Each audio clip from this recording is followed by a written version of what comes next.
Hola, ¿qué tal? Buenos días.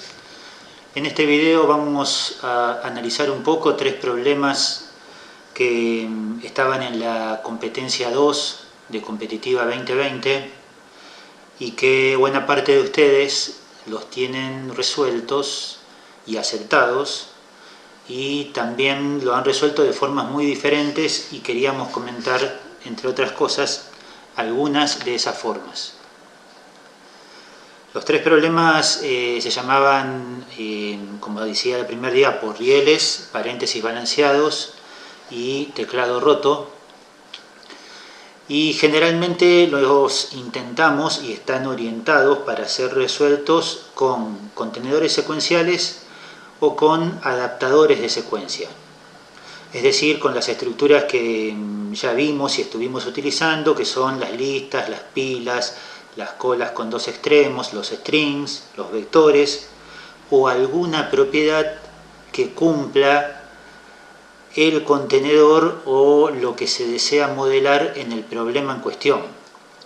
Lo vamos a ver en alguno de esos problemas, que también se pueden resolver haciendo uso de esas propiedades. Habíamos manejado contenedores de secuencia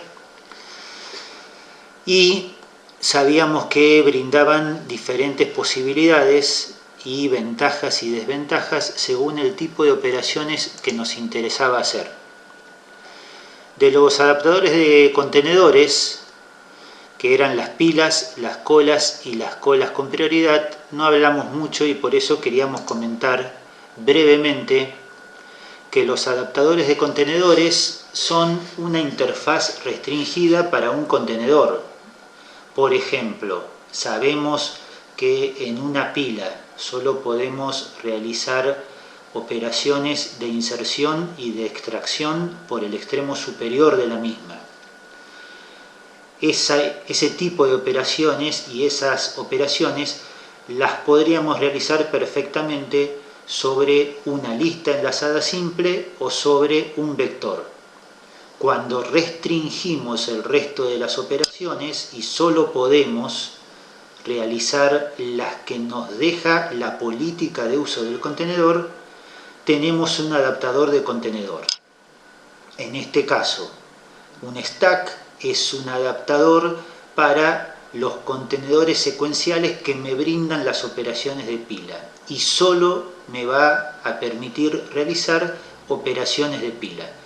Justamente por esa restricción en el uso y porque no se permite manejar una pila si no se respeta la política de uso de una pila, tanto las pilas como las colas no me van a dejar usar y declarar iteradores sobre esa estructura, porque no tendría sentido o porque me estaría dando una herramienta para poder violar la política de uso de esa estructura. Por ejemplo, las pilas como adaptadores de contenedores se implementan una pila con valores del tipo pasado como parámetro de plantilla, es decir, implementa una pila genérica. Las operaciones del contenedor subyacente, así se denomina el contenedor sobre el cual se implementa la pila, que no son de pila, como back, pushback, popback, van a recibir un nombre más adecuado. Lo dije mezclando los dos ítems, ¿no? Las operaciones del contenedor subyacente que no son de pila se van a eliminar, bien dicho ahora. Y las operaciones del contenedor subyacente que son de pila van a renombrarse con un nombre más adecuado y que nos hacen ser conscientes en todo momento que estamos usando una pila. Por default, cuando nosotros declaramos un stack con la sintaxis estándar del tipo de datos de la pila entre los corchetes angulares, el contenedor subyacente va a ser una DIC, una cola con dos extremos.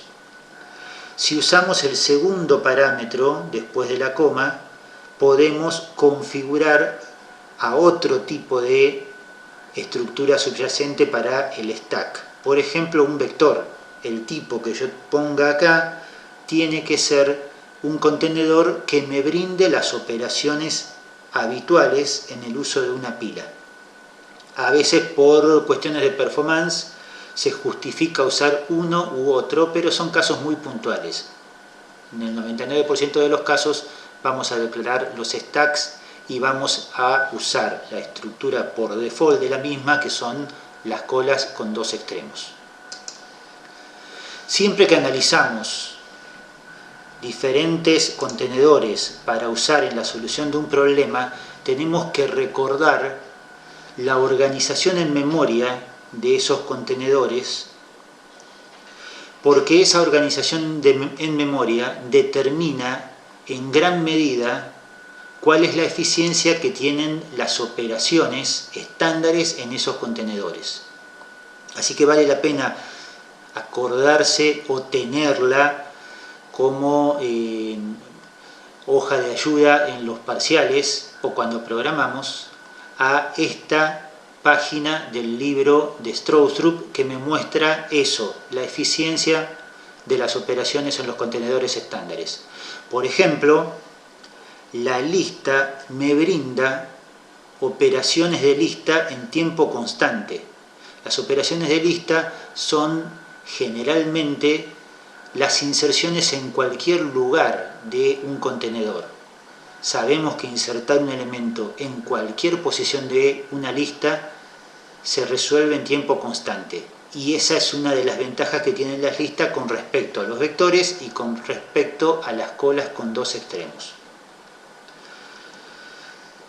También podemos ver en esta tabla que los stacks, las pilas y las colas no me brindan acceso a elementos que no sean los permitidos con subíndices y no me brindan operaciones de listas, y el stack no me brinda operaciones por uno de los extremos, justamente porque son versiones restringidas de los contenedores que se utilizan como estructuras subyacentes. Con ese repasito breve, vayamos a ver los problemas. El primero era el de rieles. El problema rieles se prueba una situación donde había una vía de ingreso por la cual llegaban vagones de un tren en el orden en el que establece este dibujo en el gráfico, pero cuando esos datos se ingresaban por teclado, ese orden había que tener cuidado para administrarlo, porque el último vagón ingresado correspondía en el gráfico al primero que estaba arribando. Así que ustedes, muchos que lo solucionaron, optaron por declarar a esta línea de entrada como una pila, porque de esa manera se podía invertir el orden en el que ingresaban estos vagones. Una vez que esos vagones ingresaban, que podían venir en cualquier orden, era necesario saber si, disponiendo de una estación donde se podían almacenar los trenes, o de la posibilidad de que los vagones que lleguen puedan ir directamente a la línea de salida, se podía armar este orden de salida estrictamente creciente. Así que el primer vagón que tenía que salir iba a ser el de mayor orden.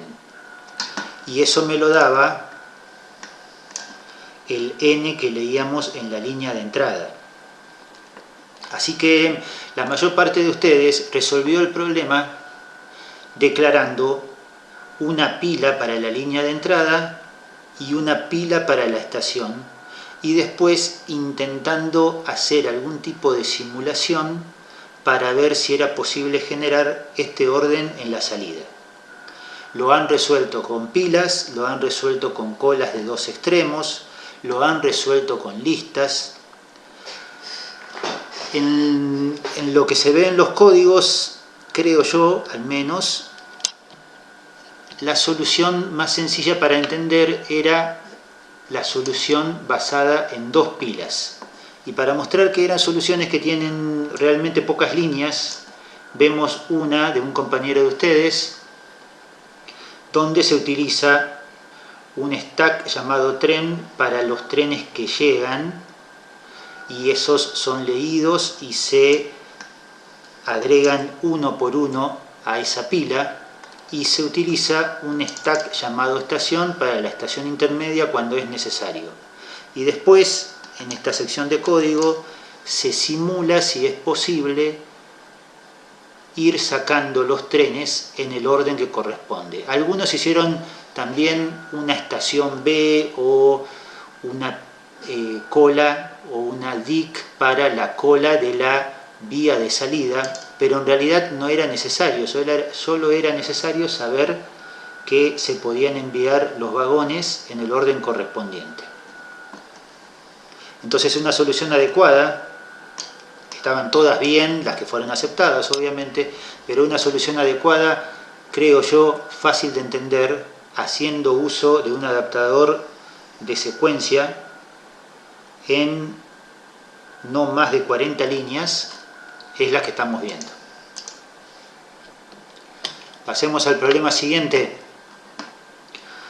El problema siguiente se llama equilibrio de paréntesis y planteaba que había que evaluar las expresiones que venían de a una línea por vez en la entrada para ver si los paréntesis estaban balanceados.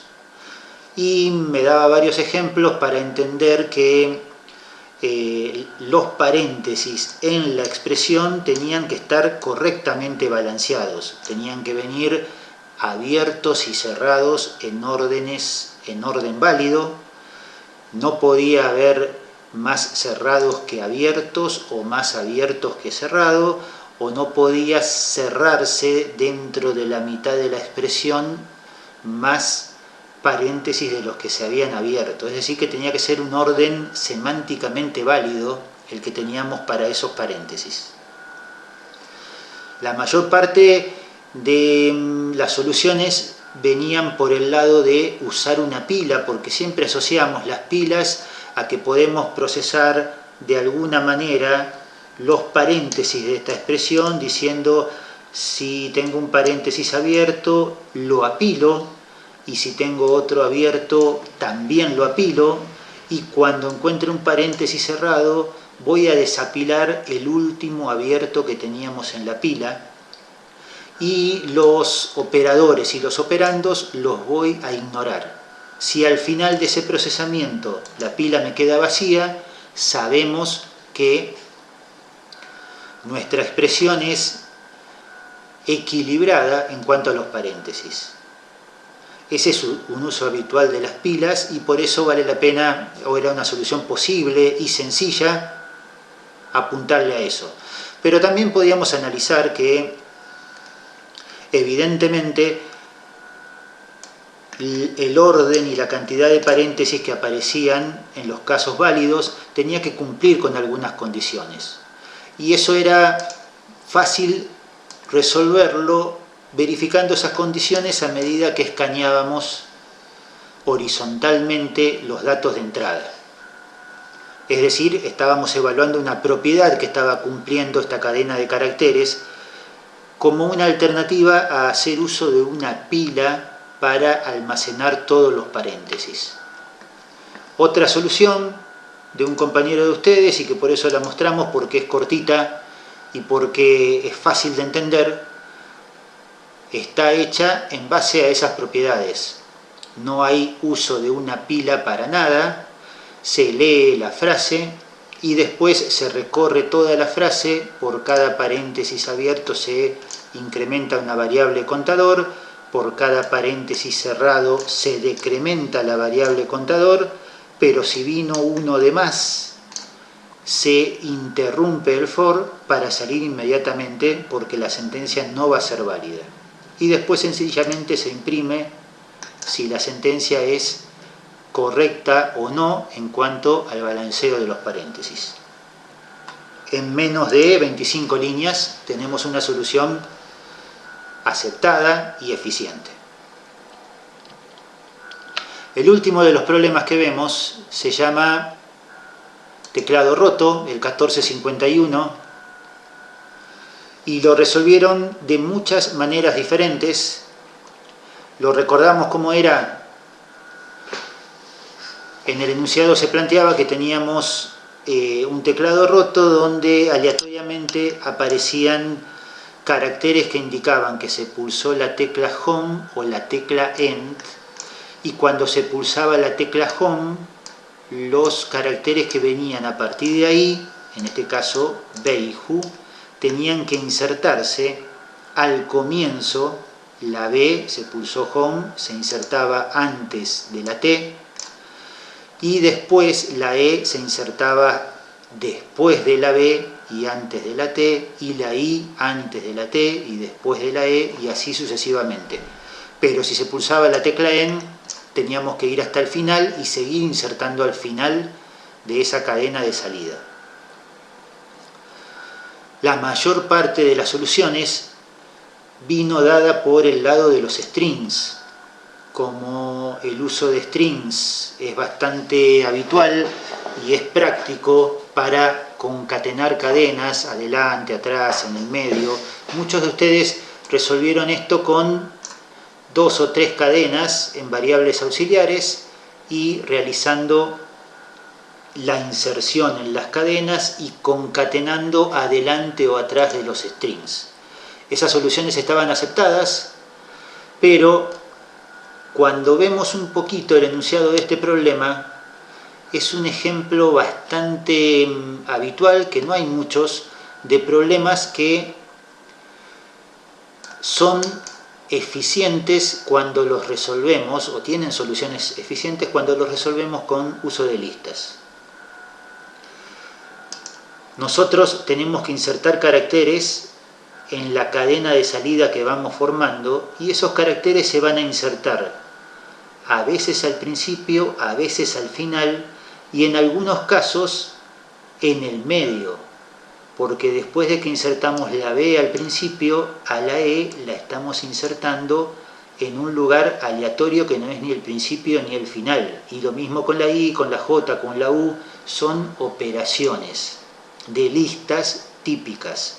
Y esas inserciones, cuando las realizamos con listas, tienen complejidad constante, por lo que veíamos en esta tabla. Así que la forma más eficiente de hacer esas operaciones en el armado del contenedor de salida es usar listas. Cada cadena podía tener 100.000 caracteres. El archivo de entrada completo podía tener 5 millones de caracteres. Seguramente hay casos muy pesados que cuando los manejamos con strings hay operaciones que empiezan a tener complejidades que no son constantes sino lineales y empiezan a pesar bastante más. Igualmente todas esas soluciones estaban aceptadas. Pero, bueno, la solución con listas la utilizó uno solo de los alumnos y era una solución un poquito diferente a las que les muestro, pero en esta solución de teclado roto se muestra que con una lista realmente podíamos hacer con muy poquitas líneas de código la solución del problema del teclado roto. Fíjense que se declara una lista y se va a procesar letra por letra con la función get, y eso es un enfoque diferente a las soluciones basadas en strings o en otros contenedores, porque me permite manejar una única variable del tipo lista. Cada vez que tenemos una tecla home pulsada y vino el corchete cuadrado que abre, posicionamos el iterador al comienzo de la lista. Cada vez que tenemos una tecla en presionada, posicionamos el iterador al final de la lista. Y después podemos evaluar si no terminó la línea y la frase correspondiente a esa línea, solamente tenemos que insertar en la posición del iterador el carácter que leímos. Imagínense que en el carácter anterior había venido la tecla Home. En la iteración siguiente, el iterador va a estar apuntando a Begin y vamos a insertar la letra siguiente que se pulsó después de Home. Pero si vino un Enter, vamos a mostrar por pantalla, recorriendo toda la lista, todo el contenido de la lista. La vamos a vaciar después y vamos a dejar el iterador al comienzo. Es muy práctica esta solución y para eso tenemos que ser conscientes de cómo se comportan los iteradores cuando hacemos un insert en una lista. Este iterador está apuntando al comienzo de la lista. Cuando insertamos, por ejemplo, en nuestro ejemplo que teníamos, en este caso, después de que insertamos en la lista this is a y vino la tecla Home, el iterador va a quedar apuntando a la T. Y en la iteración siguiente, la B se va a insertar antes de la T. Luego de ejecutada esa inserción, el iterador IT no cambia su valor y sigue apuntando a la T. Lista.begin va a ser la B que insertamos antes de la T, pero el iterador no se modifica porque había recibido el valor antes de la inserción y queda apuntando a la T. Y me sirve para todas las inserciones siguientes. La E se tiene que insertar antes de la T, la I se tiene que insertar antes de la T, la J, la U, etc. Este código tiene una diferencia bastante fuerte en la cantidad de líneas y en la facilidad para entenderlo una vez que entendemos listas, comparado con las otras soluciones que hicieron ustedes, y por eso lo queríamos mostrar acá. Nos parece un uso bastante interesante de las listas. Bueno, con eso cerramos este video. Nos vemos en el siguiente. Chau, chau.